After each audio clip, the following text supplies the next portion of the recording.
Okay, well, we're gonna, as soon as this thing says 4 o'clock, I will.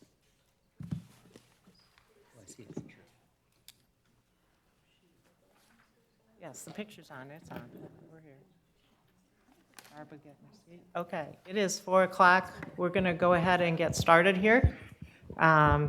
So welcome to everybody who's here. It is Christmas week, so anybody that's here, we do appreciate it coming in. So I do not see Reverend Adams here, so I am going to call on Frank to do the invocation for us. Frank? Thank you very much. I will do the best I can to wing our invocation. If we could bow our heads for a moment. Lord, please give us the wisdom and the focus to make great decisions for the hospital district, for the citizens of Indian River County. And please guide us in our discussion today. Amen.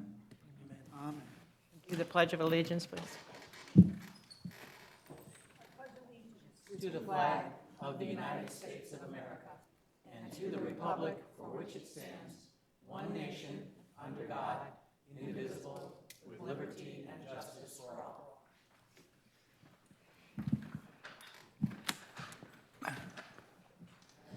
Robert, I'm going to ask you to do the attorney overview. I think this is something new that we haven't done, but Jennifer wanted to add this in, so. Exactly. I'll just read the overview. It's in your package there. Listed as Attorney's Overview, Indian River County Hospital District. I'll highlight the major things and we'll go from there. The Indian River County Hospital District is an independent special taxing district located in Indian River County, Florida, created and incorporated by Chapter 61-2275, Special Acts of the 1961 Legislature Laws of Florida as amended. The governing board of the district is comprised of 7 publicly elected trustees, all of whom have been duly elected by the residents of the district in accordance with the provisions of Section 3 of the Special Act of the Florida Legislature creating the district. 4 physically present trustees constitute a quorum, and an affirmative vote of at least 3 trustees shall be necessary for the transaction of any business of the district. In providing an opportunity for public participation at its public meetings, the district has adopted the following reasonable rules and policies which will ensure the orderly conduct of a public meeting and which will require orderly behavior on the part of those persons attending and making public comment. First, the public shall be given the opportunity to comment on a matter that comes before the district board prior to the board taking a vote on the given matter if it does not constitute a ministerial act. Each individual requesting the ability to make public comment must limit his or her comments to no more than 5 minutes to address the board. And only one representative from any group present may make public comment on any given item for board discussion and vote, so that only one member of a given group is commenting on any given item agenda. The trustees acknowledge that comments made at public meetings can have an impactful event on public opinion. As such, members of the public making comments, whether outright or in response to public comment, shall base comments on a factual basis and not merely on personal opinions. The following guidelines from Robert's Rules of Order for public participation in board meetings shall be observed. First, speakers are requested to use the centrally located microphone and lectern where available. Second, prior to addressing the board, all speakers should state their name, address, and organizational affiliation, if any. Third, questions and comments should be addressed to the entire board and not to any particular trustee. Fourth, when a specific topic is under consideration, questions and comments should be confined to the matter under discussion and not extend to any other matter. Fifth, as I said earlier, a limit of 5 minutes shall be allotted to each speaker on any given item, provided that the chairperson may limit or extend the time for speakers on a particular item, and the board may override the chairperson or vote to limit or extend the time period by majority vote of the trustees. 6, a speaker who does not need the entire 5 minutes may not yield any unused portion of their time to somebody else. 7, on controversial issues, speakers for and against a given topic may be recognized alternately by the chairperson to give balance. 8, board members may question a speaker for the purposes of clarification or information. Ninth, speakers are requested not to repeat points that have already been made by other speakers. 10th, it is expected that speakers will observe the commonly accepted rules of courtesy, decorum, dignity, and good taste. Personal attacks will be ruled out of order, as will the use of intemperate, abusive, and defamatory language. And finally, 11th, written statements will be received by the board in addition to or in lieu of oral presentations. Public comment may be invited at any time by the chairperson or by majority vote of the board. Public comment shall be solicited on major motions and before the conclusion of a regular meeting. Thank you for your attention. Okay. I don't know that we've ever really had a problem with any of this, at least as long as I've been in my tenure, so I think it's, I had one question. First page, I get 4 physically present trustees constitute a quorum. We ran up against that at the Finance and Audit Committee meeting on Tuesday. But the next part, and an affirmative vote of at least 3 trustees shall be necessary. Is there an interpretation there that only the members who have constituted a quorum can, so that even though I'm zooming in, Exactly. So if it's less than a quorum, you need at least still 3 votes to get it. If you have 7 members, all 7, then you'd need obviously 4 members present to vote. okay. we have taken votes for things over Zoom though, too. Yeah. Correct. You can take over Zoom, correct. You can do that. Okay. It counts as present. But you need at least 4 people present, 3 can be via Zoom. You have to have at least 4 In the line, room. In the room, in the room. person. Yes. Okay. Now, I have a question or observation on page 3, item number 9. I didn't bring my copy of the Robert's Rules with me today, but the speakers are requested not to repeat points already made by previous speakers. I realize it's permissive in the terms that it says requested. However, my concern is that has a cooling effect because each person has their individual right to use their 5 minutes and express themselves as they see fit, even though the person before them touched on the same topic. So Exactly. I'm just concerned about number 9 existing and us letting it move forward because I'm not sure, one, it's consistent with Robert's Rules, and number 2, it serves the public purpose. You know, there are parts of Robert's Rules, but again, it's requested, it's not mandatory. It's just they didn't want to clog up the meetings by having 100 speakers saying the same thing. Now, they can do that. Now, you also have, if you have a group here, you're allowed to have 1 representative from that group to speak. It's not to have a cooling effect or a chilling effect. Well, it actually would have a chilling effect. If each of those 100 people felt like that they had something important to say, it's a chilling effect because we're asking them not to, even though because someone else spoke. I just have, I'm just not sure that finds any authority anywhere in Robert's Rules. Point taken, point taken. It is part of Robert's Rules. No, point taken, though. I hear what you get. Our goal is not Do obviously. you have a reference? I mean, because that way it'll shorten. It's a thick book. I've got one at home. Do you know where item I number don't know. 9 I don't is know where it listed was. in Robert's Jennifer's Rules? reference, I don't know where it is. Okay. I'll be happy to send you a reference. Yeah, if you could shoot me an email. Sure, we'll do. Is this a new policy that's just being codified because it's in print now, or is this policy that exists? It's policy that has been, it's always been that this body runs by Robert's Rules and what that means. Just a refresher. Again, new people, new conditions, so. Understood. Okay? All right.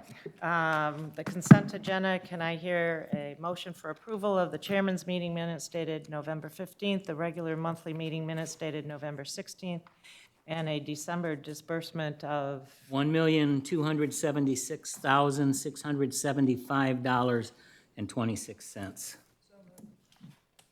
here's, all in favor? Aye. Aye. There is a misspelling though on November 15th, the name Reiser is R-E-I-S-E-R. Okay, Other than that, I approve. all right, we can make that change.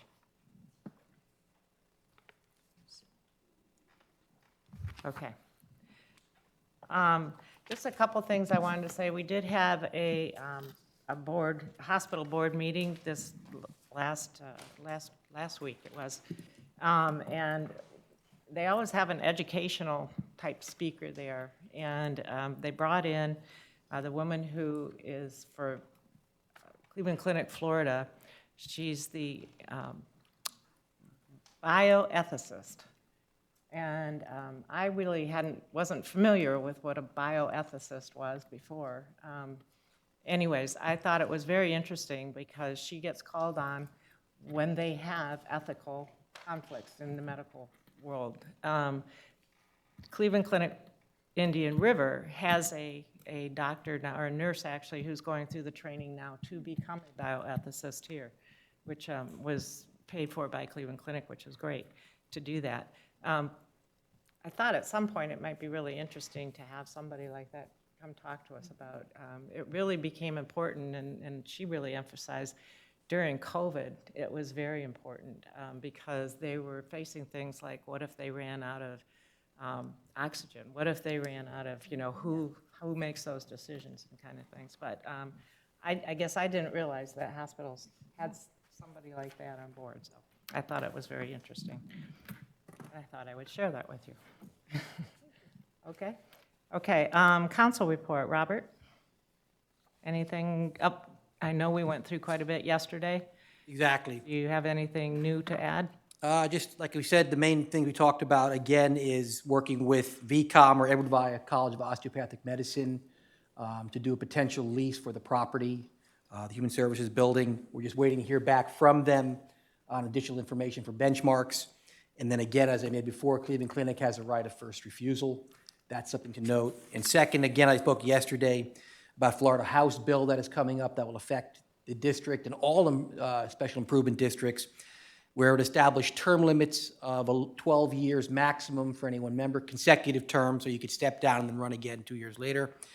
And then a referendum would be required on November 3rd, 2026, and every 10 years thereafter, if you want to retain the board. If they vote to retain the board, everything keeps on going. If they do not vote to retain it, the district will have to wind up its affairs and be dissolved.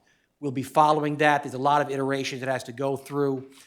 So we'll be monitoring, getting back to the board on that, trustees. Okay, any questions for Robert?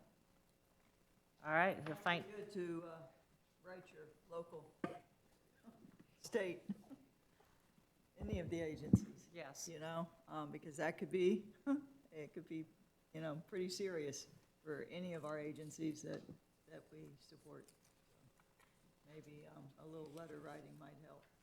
Yeah, I think the one thing that keeps coming up over and over again is that should the district go away, philanthropy can't take over to that extent, so. Madam Chairman, may I share something? Too? So I had spoken with Representative Brackett today on this issue, and I also Monday afternoon met with Senator Grawl's assistant to express that sentiment exactly. And that's why it's very important that the hospital district illustrate very clearly, objectively, what we do and what our impact looks like, how our impact is measured, and ultimately, illustrating the overall impact that we are making for so many people through the funded agencies that we work with on the county. So I have had those discussions. I plan on having ongoing discussions. And that's why it's so important that we're going to have the discussion a little bit later about our logo and really illustrating our impact and really illustrating the value of the hospital district to the taxpayer. So I'm looking forward to that. Yeah, I think along with the value is also, I think this group has always been very sensitive to the fiduciary responsibility that we have to the taxpayers. I don't think we spend any money idly, and I think that's important for people to know too. Madam Thank you. Chairman, possibly, or the thought we should consider some sort of position paper related to who we are and what we do and what the impact is. I just read one of those from a previous board member related to partners, and I was very impressed how lucid and prepared we were to address partners' issues because of that. But just a suggestion. That's a good suggestion. Yeah, thank you, Dr. Cooney. I'm working on something similar to that, and I'll share that with the trustees. Frank, to your point about outcomes and impact, I look at impact at a higher level. I don't necessarily look at it from the funding that we give to the organizations and the impact they're having, incredibly important, but it is at that higher level, those metrics that we are working together to improve the health of this community. And so the district has got to figure out how are we measuring that impact. Carrie, Because that's a unique value proposition that we bring to the table. I couldn't agree with you more. That's exactly what's been on my mind, and making sure we work with, we work with our partners, we have some baseline data, we develop objective measures to illustrate the impact, and we have data that we can look at to show that impact. That's not going to be over several years. It's going to be data that we can show at least, we can show a quarterly impact. I mean, that's at least what I'm hoping for next year. And then year over year. But that's ultimately our goal. That's our mission, is to make an impact, to make a significant impact on the health and well-being of all those in our community. I also, all the comments are appropriate. I'm hopeful, I'll just use that word, that the fact we're going through the performance review, I think in a very effective and helpful manner, and I'm optimistic about what's going to come out of that. I know they're separate, they're different, yeah. but there's an overlap there, and we may have the ability to really have a document as well that supports us in a very positive way, in ways that are of import to the community and needing to go back to them on every 10-year basis, if that's what it comes down to. Objective Yeah, group, too. absolutely. Yeah, that's a good point. Good thing. Okay, financial statement, Michael. Okay, 2 months into our 23-24 fiscal year, I'm happy to report that the hospital district continues to be in excellent financial condition. As the report included in your meeting material shows, November brought the district our first installment of tax revenue.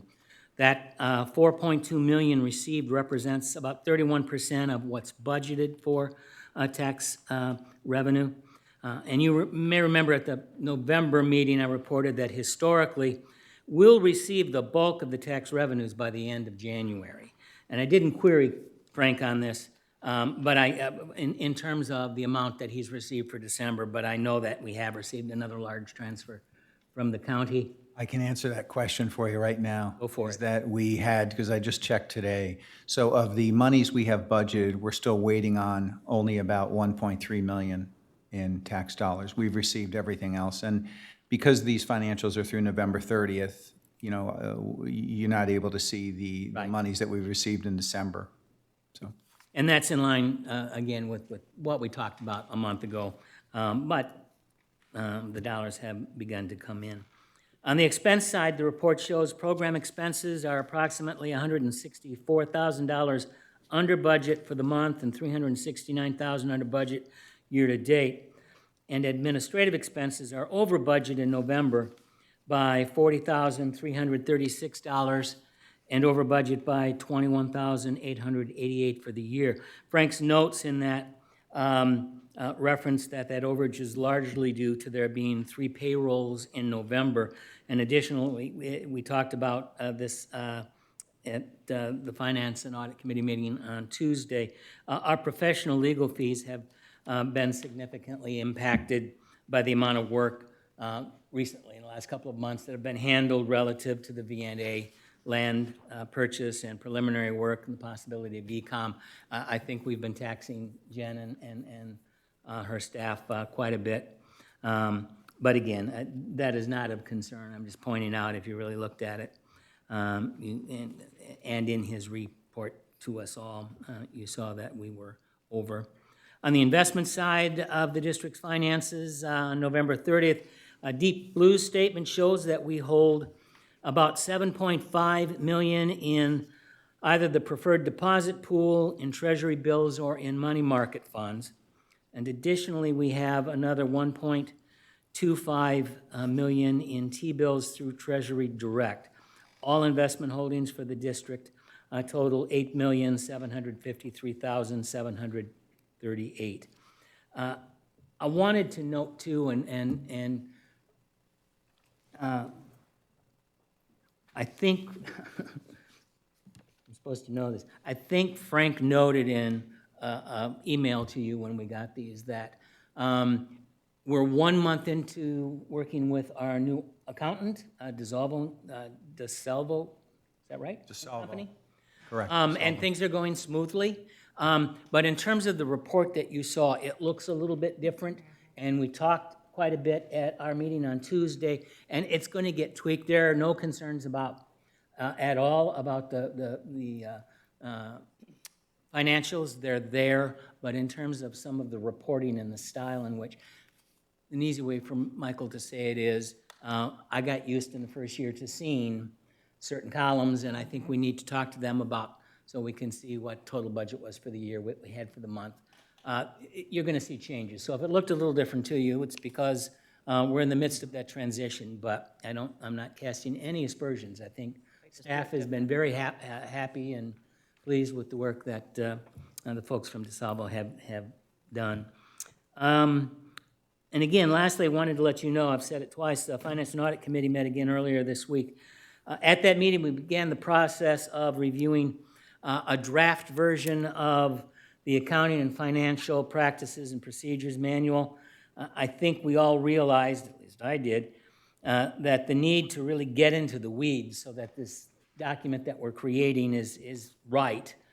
It's maybe going to take a little longer than we thought. Nonetheless, we're on the job, and when that document is ready, it will be coming to the trustees for your review and approval. And with that, I am finished. And remind me again, how many people are on that committee? We can have up to 7. We've got 6 right now. Okay. And are you looking for a 7th? There's a possibility in the mix. Okay, thank you. Executive Director report, Frank. I'm going to defer my report to item 9. Okay. We'll keep moving then. Dr. Cooney, Yes, partners report. I'm pleased to report that Partners in Women Health is doing well. In fact, continues to make significant progress with 18% increase in volumes, 9% increase in surgeries, 13% increase in deliveries, and a 3% increase in GYN visits. Overall, there's been, in 10 years, 1 maternal death due to obstetrical reasons, several fetal deaths due to basically mothers with diabetes, hypertension, obesity, and just not getting good prenatal care. Before going further, I want to thank Jennifer very much for helping set up the meetings with the hospital people who are on the Partners program. In fact, from Mary Wolski, we have a living tree that she's put together to show the different people participating in the Partners program, and you see the logo of the child with the mother. I thought this was something she really concentrated on and put forth. Frank was at the meeting with Jennifer and I, and we were very impressed with all of her work. Moving forward, just to let you know, there was an increase in the cost related to that, which will be addressed when we get to the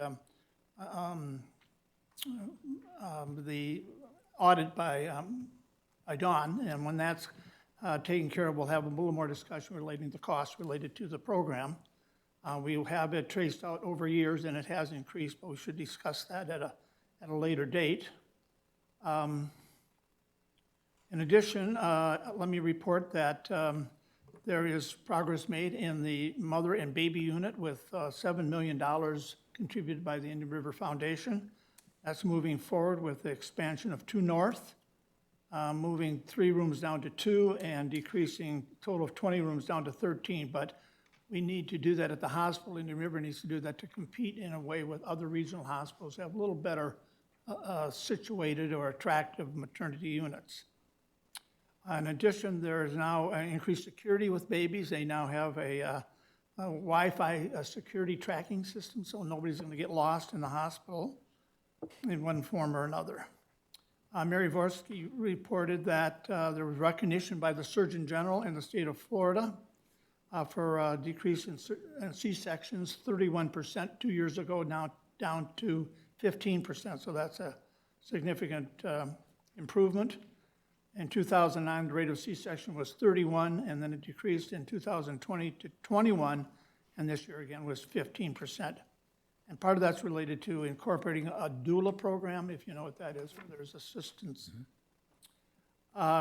Further, there's been improvement in perinatal access, a continuity of care to improve maternal health through the system, a new education program for pregnancy spacing. There's a fathers program which has been introduced as well to get the fathers engaged with their mothers in the process of post-delivery care of the child. In 2003, the group received a Blue Distinction Excellence in Maternity Care, meeting overall quality measures. And finally, the overall Press Ganey patient satisfaction showed improvement in all measures.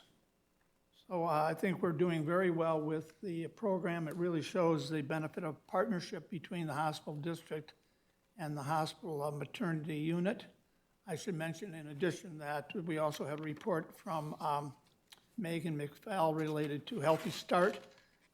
They're also really performing excellent. And that's a good partnership they have together with, again, addressing the issues of post-operative, post-delivery care, preventing fetal issues related to either morbidity or mortality, lactation programming, teaching, just a lot of really good programs. So I'd be happy to answer any questions related to the Maternity Partners Program.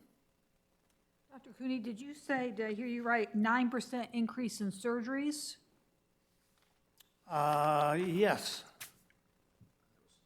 There was, no, 13% increase, yes, in surgeries. I think that means any kind of gynecological surgery. So it's not related to C-sections that are going down? Had gone down, right. That was, I think it's gynecological surgery procedures, like hysterectomy or. okay. And that's a good thing to have a 9% increase in those surgeries. Well, it's all medically directed in the sense that there shows that the hospital is providing the delivery of obstetrical and gynecologic care. I think that's very important. I would agree with that. I was trying to make sense of 9% increase in surgeries and the Yeah, decrease in C-sections and, Okay. yeah. I probably should mention too that you may or may not be aware, I know Frank has had people on some tours, that there is a Nemours program which assists with pediatrics. But the hospital itself does not have a pediatric unit or a NIC unit. And I know there's some effort to address that within the district to look at pediatric issues and how we can improve those. So hopefully that will move forward. If I may add just two things. So just when it comes to, Dr. Cooney had mentioned Press Ganey. In the hospital world, Press Ganey is the gold standard for patient satisfaction. So for those of you who aren't familiar with Press Ganey, nationwide, Press Ganey, and maybe even worldwide now, I'm not certain, but they were always the gold standard for patient satisfaction, an independent third party who looks at patient satisfaction scores and benchmarks hospitals regionally, statewide, nationally. And the second thing I just wanted to mention was when it comes to the surgeries, right, all the GYN surgeries are completely different and completely separate bucket than C-sections. C-sections aren't included in any surgical numbers. It's one of the things that hospitals have been trying to keep low for a very long time. So, but a growth in GYN surgery that's what I would expect, and but definitely not growth in C-sections. Thank you. Thank you. Appreciate it, Dr. Cooney. Okay, we have funded agencies. We got Vicki Soleil, Treasure Coast. So in keeping with the regulations, my name is Vicki Soleil, and I live here in Vero Beach. I'm in the phone book, and pleased to You have be a phone here. book? Vicki who? Who is that? Whoops, phone book? What's that? I know.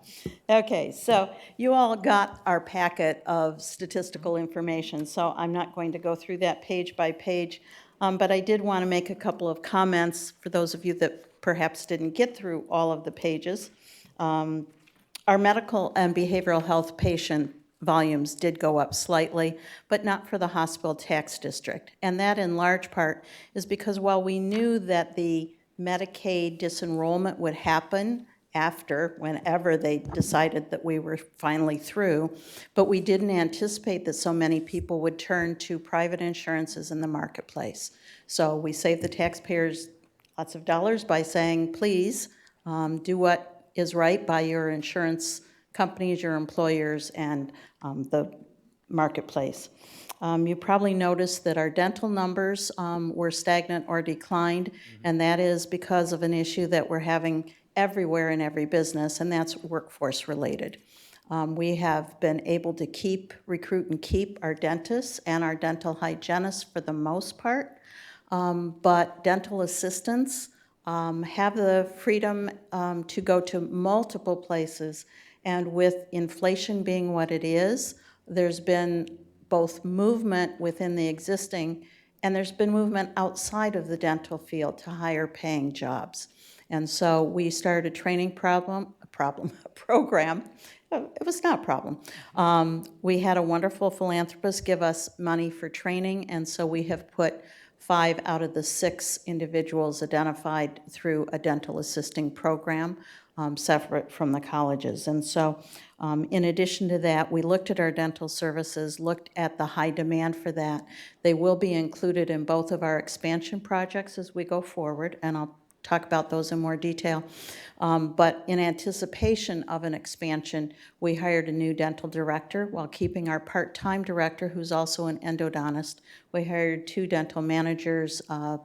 Some retired docs came out of retirement. Again, as the pandemic eased off, they identified that they really wanted to work some. One came back full-time, one came back part-time. We had never had them before, and we're thrilled to have them on board for their experience and knowledge. We've also recently hired 1 hygienist and are working on a second hire, so things look better going into the future in that regard. With the new dental managers that will be managing according to a more regional affair, they have a lot of experience in things that we need, including a better way of scheduling. And so we're going to be working to try to figure out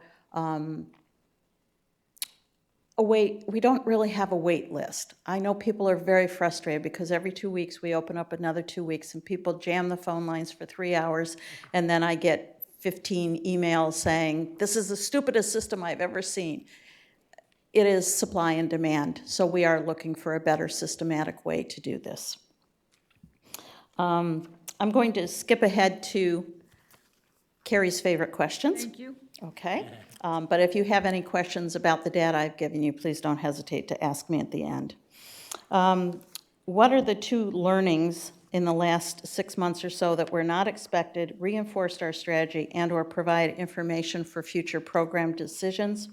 Well, I guess I don't have to say it. It's the continued high demand for primary care services. That's reinforcing everything about our strategy going forward. The closing of the UF clinic at the end of December just accelerated the attention to behavioral health needs. All the behavioral health providers in town are recruiting. We're all teaching now, doing everything we can to move that forward. But it's a lot of medical as well. A lot of people are saying, you know, I've burned through 3 physicians, or I couldn't afford the concierge. And then we have the people that are uninsured saying, without Treasure Coast, I would go without, or I wouldn't be here without TCCH. And those aren't new statements to us, but we're hearing them much more often. And so our strategy going forward is certainly about how can we continue meeting that need, because it's not just the poor people, the uninsured, the low incomes, but a lot of people in the middle class as well. So my staff asked me to reiterate that we are insurance blind in the back of the house. We don't know if you're rich or you're poor unless you tell us, okay? So it's all top quality. It's not intended to be good enough, okay? And our providers also pitched, they don't know that we're all board certified, do they? they think you just picked us up off the street. I'm like, no, they don't think that. No. But the reality is, while we have lots of diversity and age and experience in where they went to medical school or did their preceptorship in nurse, as a nurse practitioner, they're all very well experienced when they come on board, enough so that we are part of the VICOM education for the medical students as well as FSU, and you will be seeing more students in our environment. So that wraps up question number 1. Questions, Carrie? Nope. that's Okay. great. I love to pick on her because she came up with these questions. What didn't work as planned or anticipated, and how will we use this information in the future? I already covered that. We didn't anticipate that we were going to see so many people go to the marketplace. That's been a benefit for everyone concerned. The cost of living, I think, is driving still a lot of things, even though it's not anticipated to be in the double digits as we were afraid of a year ago. It's still squeezing people a lot between housing, daycare, groceries, insurances, all those things. And so we did see that a number of people did struggle a bit in survival mode, but we are continuing to take care of them. Emerging issues that we see in the local healthcare sector. Again, access to health is a trend. I can't say that enough. But probably the more global issue is one that we hear again in the county related to housing for our workforce. Our folks are well paid as community health centers. My HR people tell me that all the time.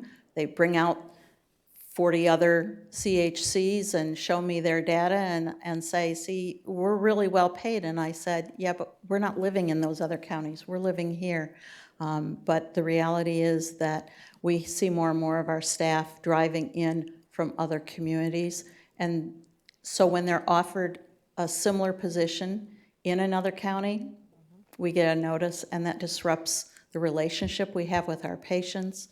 It's just not a good thing. So that will continue to be something that we hope that as a team, as a community, we work on that workplace affordability. And then the last thing is, what do I see in partnership with our board to be the most strikingly different thing about our organization in 5 years?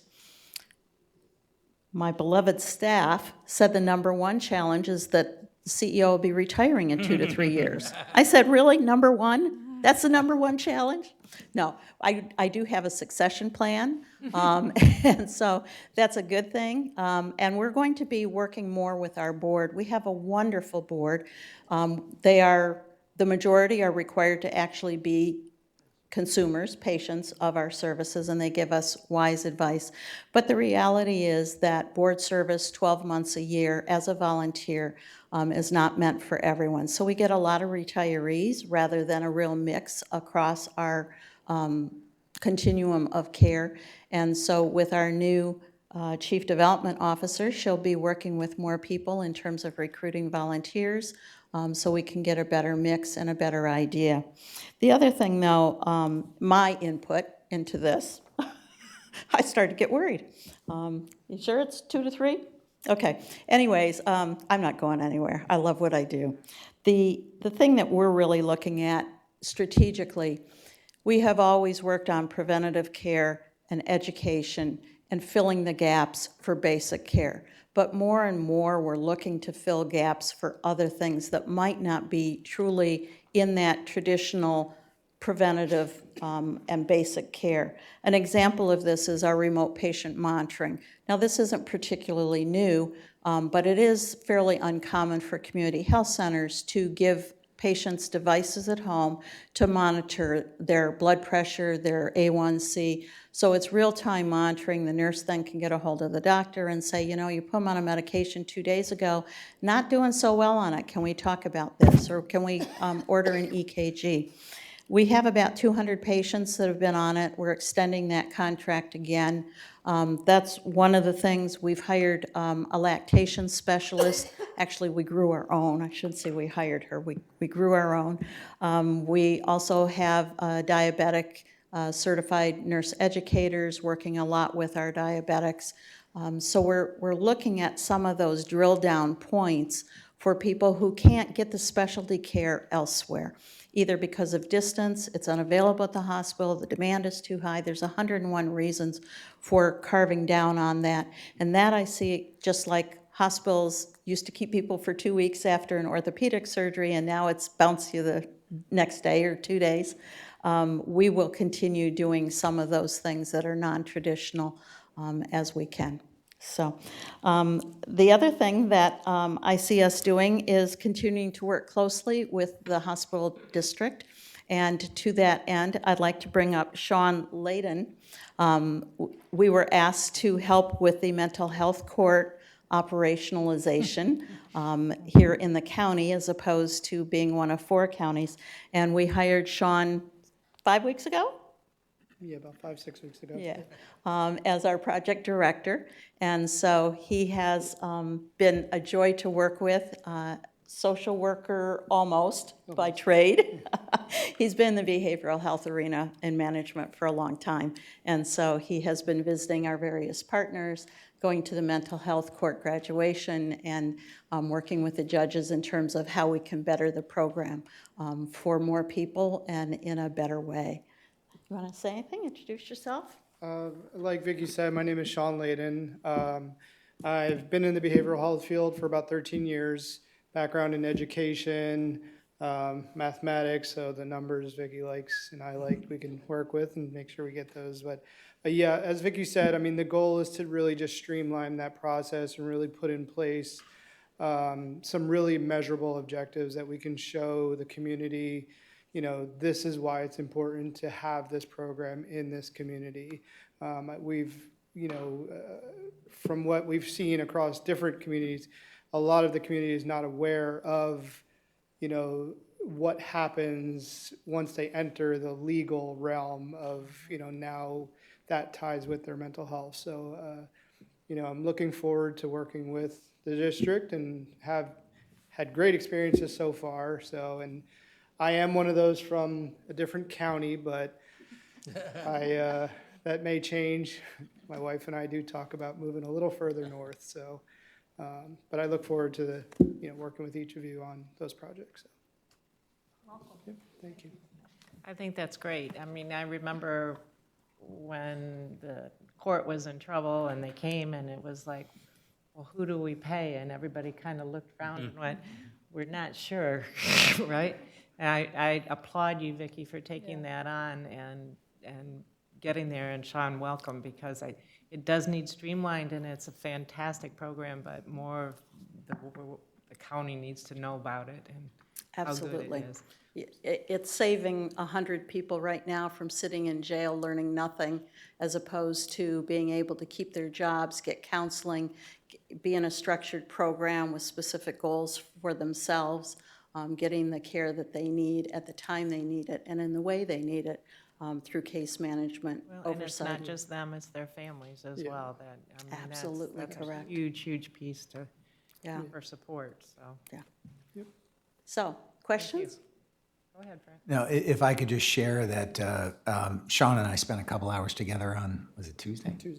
Tuesday. Anyone who has never had an opportunity to learn about mental health court, when you're there in person and you actually see what Judge Menz, this program that is making a difference for so many, and Judge Menz is fantastic. She absolutely loves this, and it's more than just getting folks through the program, having them adhere to the guidelines, waiving the charges, and the impact to them, their families, everyone they know. But it's also the fact that what I was fascinated by, I saw actually Judge Menz get off the bench, go down on the floor, which I've never seen a judge do ever in any state, and how she builds these folks up. And it's all about building them for the future potential, and it's all ages. But that is probably one of the most powerful programs in our community, and I think the impact, long-lasting impact to that, in growing that program, I think the county we would benefit tremendously, and the impact, the ripple effect to the family, the friends, and everyone they know, the whole future for them is just incredible. So Thank A you. lot of I'm so glad connected we're doing parts this. are coming together in the behavioral health world in this community, and it's a delight to see. Right, I mean, it impacts family court and the divorce arena, family law, dependency especially as well. You know, the obvious one is the one we focus on, which is the criminal court, but it definitely has other impacts. And then the school system, the kids that Yep. benefit from having a parent who's been supported and recovered. Right. So, So I have to give a shout out to the two partners that are doing the boots on the ground work, the Mental Health Association and New Horizons. They are the folks that are there every day taking care of those folks in the best way that they can, so. That's great. Anything else?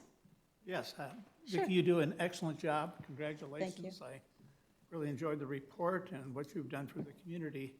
I have a question regarding awareness for the, we'll call them the pay-for-service folks who are in the county. There's two recently who had a concierge doc, didn't like the concierge or it didn't work out. So above and beyond the indigent and low income, how are you making the community aware, increasing the awareness of the potential of TCCH for pay-for-service people or the middle-level providers? And Well, I'm glad you asked. We are working on a new campaign to that end to let people know. But the reality is that because it is a trusted relationship between a patient and their provider, most people don't pick them out of a radio ad or a spot in the newspaper. It's almost always a personal referral. And so we are encouraging people to do that and to post their delights on Facebook so that, again, they can share that information with the people that they are friends with. And that seems to be working pretty darn well. I do want to take this opportunity, though, to announce that we are going to be expanding in a 20,000 square foot pediatric specialty building in the southern part of the county. That will be adjacent to our Oslo location. Because of permitting, I hate to throw anybody under the bus, but we've been working on it for a long time, and it looks like permitting will be finally approved in April. And then it's about a year's build before we can open services. And then by the same token, although we weren't looking for it specifically, because I think one good building project at a time is enough, God laughs when man plans, or at least sometimes when I plan, and we found that Clifton Furniture was available, so we did purchase that. That already has walls and a ceiling. It still needs to go through permitting, so we're hopeful that we can start doing demolition after the holidays and then have that up by the fall of ¡24. And that will be full service, cradle to grave. It'll have all of our services, medical, dental, behavioral health, x-ray, pharmacy, you name it. It'll be a very comprehensive building because it's got 16,500 square feet. But we're most excited about pediatrics. We did contract for a market analysis for each of our zip codes, census tracts, and areas, comparing what we have and recommendations relative to that. And so the Oslo Pediatrics works perfectly according to the paid. I didn't tell them the results beforehand. So that supports that, and we'll be using the rest of the information from Stroudwater to, again, follow our strategy over the next 5 years. well, that's very important. There was I'm sure you're aware, other board members be aware of a recent pediatrician death would reduce the availability of pediatrics, and as I mentioned, in Cleveland Clinic, Indian Rivers Hospital plan, it's not to have pediatric wards or NIC units, so having a pediatric hospital presence, which you're providing or talking about providing, I think is just what the community needs. It's part of primary care, which, as people may know, I think I have an interest in improving that, like maybe 80–90% of the people in this community will have a primary care physician. They don't now. Right. And they don't have a pediatrician, so. Well, we are continuing to hire. You can get a pediatric appointment within our system the next day. We have same-day appointments, and we have open appointments throughout the county because we have continued to hire. We had no idea what was going to happen in the future, but as luck would have it, we do have, I don't want to call it an excess, but we certainly have a good capacity of pediatricians at this point, and they're all board-certified, wonderful people. We also are looking at taking some of that space in our Oslo location now as pediatrics moves to another building, and then reallocating that medical space again for family practice for adults. And so, I hate to say it, but we're probably going to need one more spot for family practice. We continue to hire, and so while it takes a while to find physicians, we're probably in better shape than most counties in Florida, because it's paradise. Yeah. Okay. I just saw online yesterday, I think, that they've officially begun work on the Oslo interchange with 95. I'm no community planner, but it seems pretty obvious to me, having watched what happened Yeah. in my 40 years here, based on 60 coming in from the west. Another 10 or 20 years, you're going to be well-placed, and Yeah. you know, there'll be an abundance of growth out there.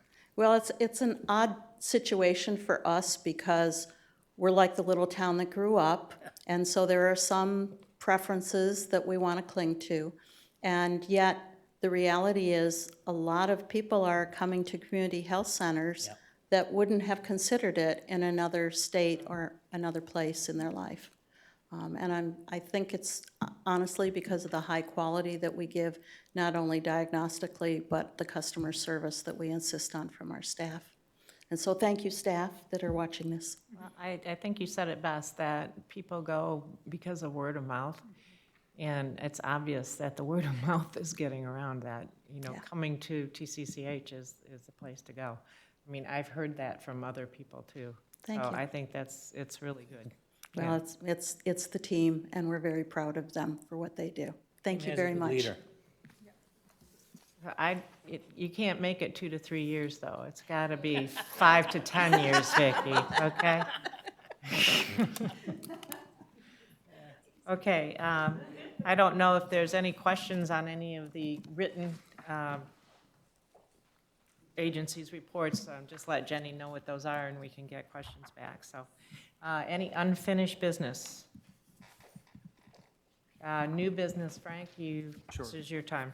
I just did want to say, because Vicki was very humble about it, but one of the things that I've noticed, you know, being in this business 30 years and hiring literally dozens of physicians, behavioral health providers, dentists in my career, I will say that I don't think providers, great providers, come and stay just because we're in paradise. I think it's also has a lot to do with the company culture. And that's what I've seen with Treasure Coast, that's what I've seen with Whole Family, and that's what I've seen with Cleveland. And I know it's been a change having Cleveland in the community, but if it seems like the goal too of these leaders is not just to get bodies. And I've been in the position before, you need to get doctors, you need to get dentists, you need to get behavioral health providers, you need to get people in there. That's not the way they're handling this in this community. They're looking to make sure that we get the best people who are going to come and stay, and that they're a great fit for the community. And that is how you do it for the long-term benefit of the community, and that's what I've observed. So I just wanted to say that. Now, our brand refresh. So I'm going to start off with just a little bit of context, and then I bring this before you trustees to take a vote tonight.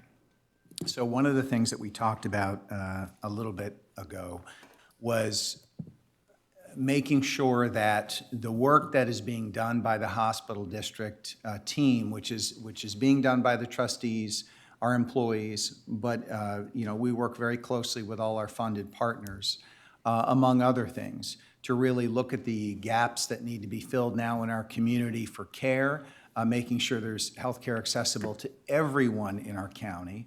And not just looking at it for now, but looking at it for in the future. But there's been so much good work that's been done over many years by my predecessor, Anne Marie, and our trustees, you know, and by other folks all the way back to 1959 that have really focused on healthcare for this community. And one of the things that I recognized getting here when I arrived here is just that I think we could probably tell our story a little bit better. So one of the things we wanted to do was we wanted to look at, okay, what does the hospital district do and how do we represent that in a logo? So there's several pieces to this. The only piece that I'm going to talk about tonight is just the logo. So what we did was we got together with a local company, Ironside, We explained our mission, vision, values. We explained what we do, what we plan to do, and we wanted to try to illustrate that through a logo that was truly representative of what we do. We have a great logo now.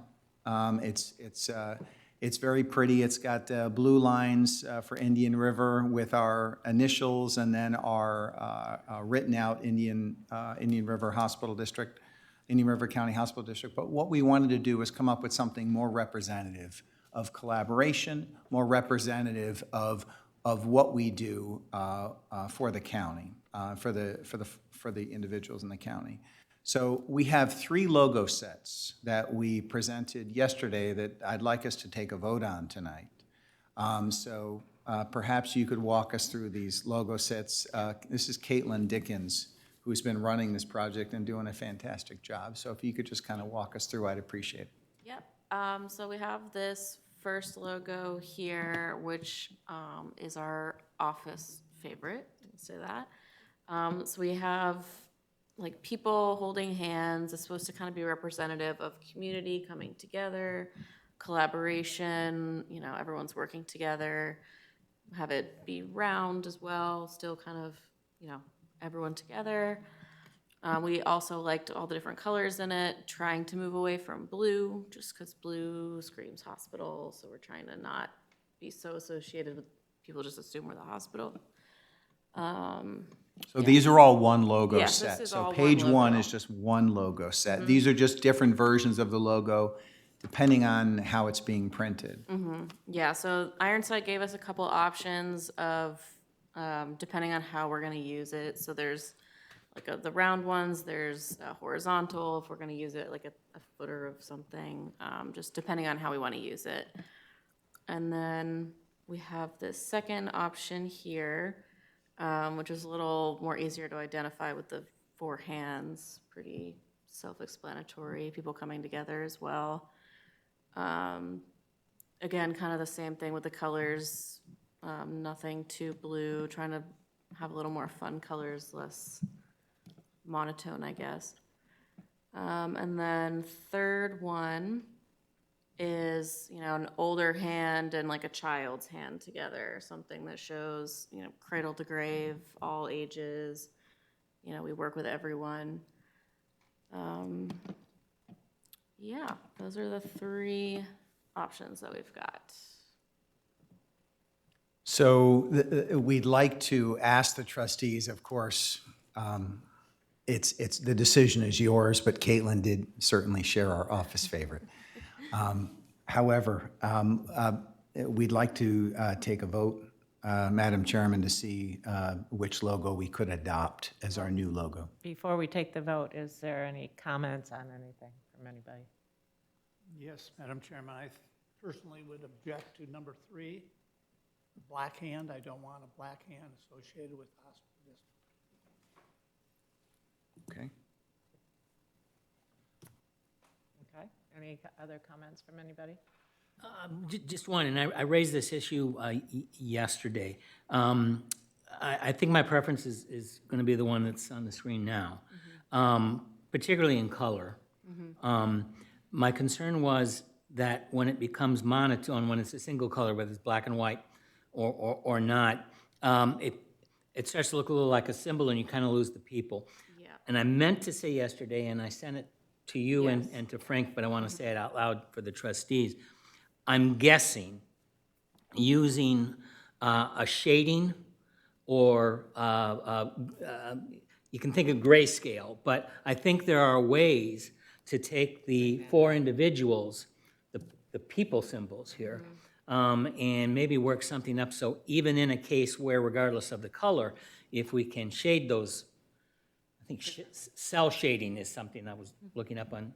Yeah, I think that might help maintain the differentiation, that isn't just lines in a circle, that there's 4 people there.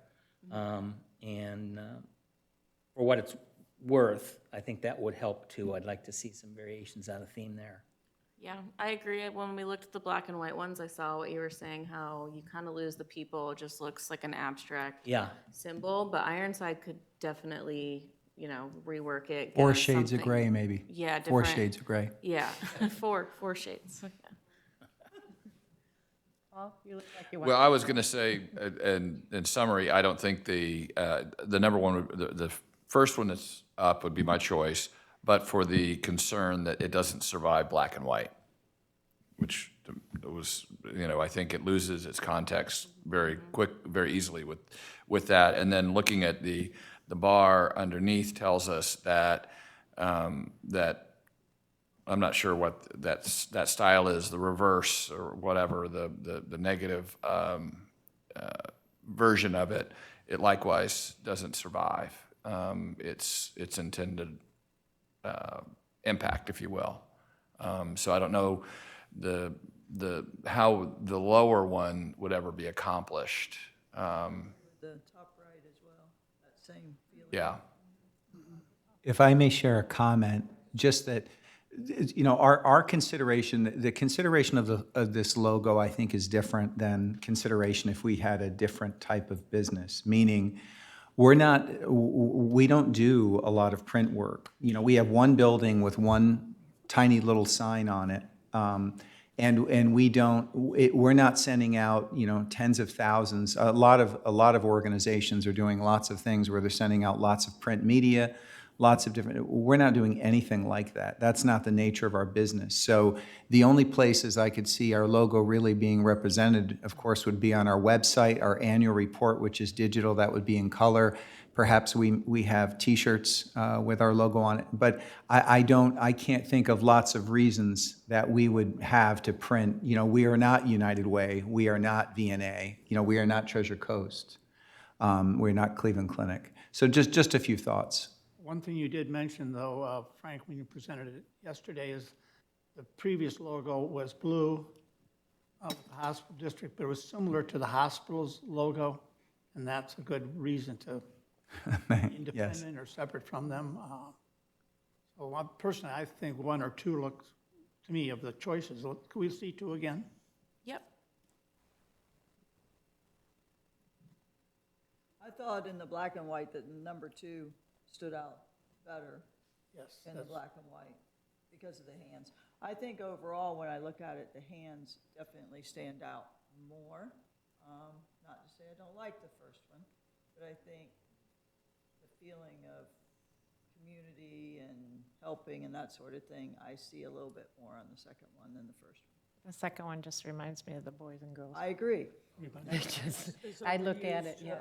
Way overused. It says volunteer organization to me. Yeah, yeah, I agree. yeah. Okay, so I think we're hearing a lot of different things. I think we can take a vote, but whichever one we vote on, I think needs more work, is what I'm hearing, right? I agree. So Barbara, what, I'll go with number 1 with a little more work. Yeah, I'll go with number 1. I don't think actually it's not good to have hearts or hands or physical body parts as part of the logo, so I prefer 1. It's more abstract. Michael? Number one. Number 1. Oh, sorry. I'm Carrie? Number 1. Mhm. Yes, number one with some more work, as we said. Okay, so I think that what you're hearing is we like the abstract piece, not pieces and parts of people's bodies. But the black and white, or how you would be presented, needs some It work. was Kaylin's presentation about the staff, I think, that put something in everybody's mind. No, I'm kidding. Thank you. We will work up these models and. And I don't know if it's a left brain, right vein, but I did not see people until somebody said people, and then I saw people. So that just may be the way my brain works. I don't know. So I don't know if that can Like get tweaked Dr. as well. Cooney yesterday, he said it looks like roads that coming in. and Yeah, that too. going different. You know, that's another way of looking at it, so everybody can interpret it their own way. So. Okay, so we'll go with number 1. If I could, Frank, the comments that you had in your report about the impact campaign and the brand, you know, a brand isn't going to raise awareness. Right. Messaging is going to raise awareness. So I'm more interested than the logo. What's going to be our message strategy moving forward? What are the key messages? What is our unique value proposition? What what are we promising our constituents? What is our brand promise? I'm looking for those pieces. The logo is just the graphic image of a brand. It's more the experience. And we may be a better place to talk about that after February. Yeah, I think our meeting in February would be a lot Correct, yes. oriented around that. And thank you for the feedback. I agree 100%. The logo was the one thing I just wanted to get out of the way. The logo doesn't do anything. do It's a anything, logo. no. You know, it's what we do that's going to make the difference. Thank you. Any other new business? I had a real picky thing. I actually meant to bring this up last month when Frank spoke about the fact that Gifford Health Center had been vandalized and all was good. And I was going to come back to it later in the meeting and forgot. When I read the minutes for this meeting, it came back to me. I'm just asking, I don't know. Because I don't have any idea, and Vicki, maybe you've got an answer to this. What kind of security and/or video presence exists? I guess we still own, the Human Services Building as well. I don't know what security is in place for them. I don't know if video would be helpful or not. But I wanted they at have least, video. it was one of those things that spun in my mind. I kind of went through this years ago at United Way for entirely different reasons, so. We do have video surveillance, both inside and exterior. That's how the police were able to go back to the individual recognized in the community. It's covered. Yeah. Sorry. No, listen, I'm not looking Yeah, to it spend was money if I don't unfortunate, have to. But I thought it might be a necessity. And very ironic because from the behavior, we anticipated that it might be drug-related, and we don't keep any controlled drugs in our pharmacy. So had they even gotten in, it would have been for naught. Thank you, Vicki. Any other business? Any public comment? Okay, hearing none, we are adjourned. I hope everybody has a very safe, happy holiday. Merry Christmas to everybody, and enjoy. I hope it's full of laughter and joy. Thank you.